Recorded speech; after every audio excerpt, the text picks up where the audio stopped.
Comment arrêter de grignoter? Si vous suivez ma vidéo, vous savez que grignoter, ça va vous emmener des problèmes de santé parce que cela va emmener un niveau d'insuline qui va être relativement haut tout au long de la journée.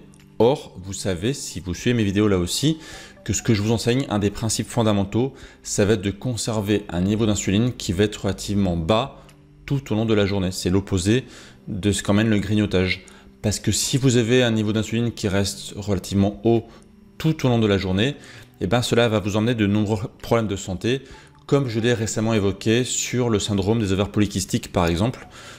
On a vu sur cette vidéo que le fait d'avoir un niveau d'insuline relativement haut, ça va dérégler le système hormonal des femmes. Sans parler bien sûr des autres problèmes de santé qui vont arriver, comme par exemple la prise de poids ou l'arrivée du diabète de type 2. Donc déjà, ce qu'il faut se dire, c'est que pour arrêter de grignoter, un des principes fondamentaux, ça va être de conserver une alimentation low carb, faible en glucides.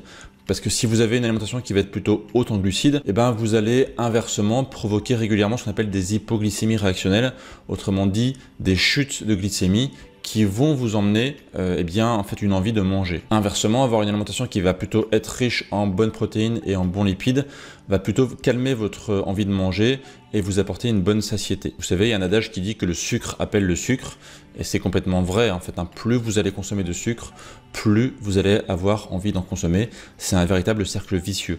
Donc pour le casser, la première étape, ça va être de diminuer votre consommation de sucre pour justement avoir moins de fringales. Je sais que c'est beaucoup plus facile à dire qu'à faire, mais il va falloir accepter en fait d'avoir quelques jours de transition pendant lesquels vous aurez peut-être des difficultés justement à accepter cette baisse de glucides parce que votre corps va en réclamer. Mais une fois que vous aurez passé ces premiers jours un peu compliqués, ensuite ce sera beaucoup plus facile et vous aurez beaucoup moins envie de grignoter, vous aurez beaucoup moins de fringales. Deuxième point essentiel pour arrêter de grignoter, se demander si on a vraiment faim. Déjà en fait, quand on a envie de grignoter, parfois c'est pas qu'on a faim, c'est qu'on a envie de manger. Il y a une différence qui est notable, c'est qu'avoir envie de manger, ça va nous occuper, ça va faire une activité lorsqu'on est par exemple dans un état où on s'ennuie. Et clairement, en fait, les gens qui mangent par ennui, vont aussi avoir des problèmes de satiété parce qu'ils vont manger de façon compulsive.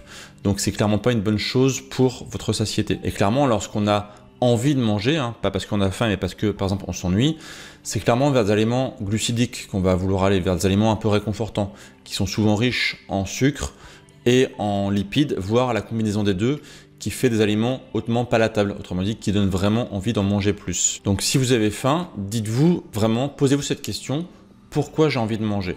Ça, c'est vraiment fondamental. Distinguer la faim physique de la faim émotionnelle, de la faim psychologique, ça va vraiment faire une différence importante dans votre envie justement de grignoter. Ensuite, imaginons que vous avez faim, vous avez effectivement envie de grignoter. Ce que vous allez faire, c'est simplement essayer de faire passer la faim.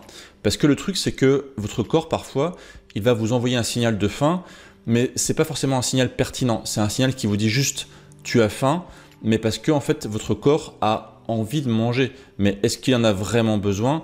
C'est peut-être là aussi une différence fondamentale à se demander.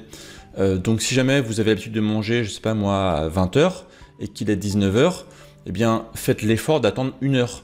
En fait, une bonne chose à faire, ça va être vraiment de manger à des heures fixes. Parce que j'entends beaucoup de personnes qui disent souvent d'écouter son corps, d'écouter en fait sa faim. Et c'est justement quelque chose d'un peu biaisé parce que si jamais on mangeait vraiment lorsqu'on avait faim, en fait on risque de manger très souvent. Et le problème encore une fois, c'est qu'on va avoir des problèmes d'insuline qui peuvent apparaître. Alors je sais bien que chez certaines personnes, ça peut ne pas provoquer de problème, notamment chez les sportifs qui font beaucoup d'activités physiques, ça peut être acceptable. Mais si aujourd'hui votre objectif c'est de perdre du poids, de perdre de la masse grasse, ça va pas fonctionner. Donc dites-vous, voilà, si jamais j'ai faim, mais que l'heure de manger est dans 1 heure par exemple, attendez, laissez la faim passer et pourquoi pas à la rigueur consommer un grand verre d'eau pour faire passer la faim, parce que justement le fait de remplir un peu l'estomac, ça peut faire passer la faim. Autre petite astuce aussi, n'hésitez pas à vous laver les dents. En fait là, psychologiquement, le fait de se laver les dents, ça va associer en fait le fait de se laver les dents avec la fin du repas. Alors même si c'est pas la fin du repas, ça peut calmer votre système, on va dire, d'avoir envie de manger, le cerveau, le système digestif, etc.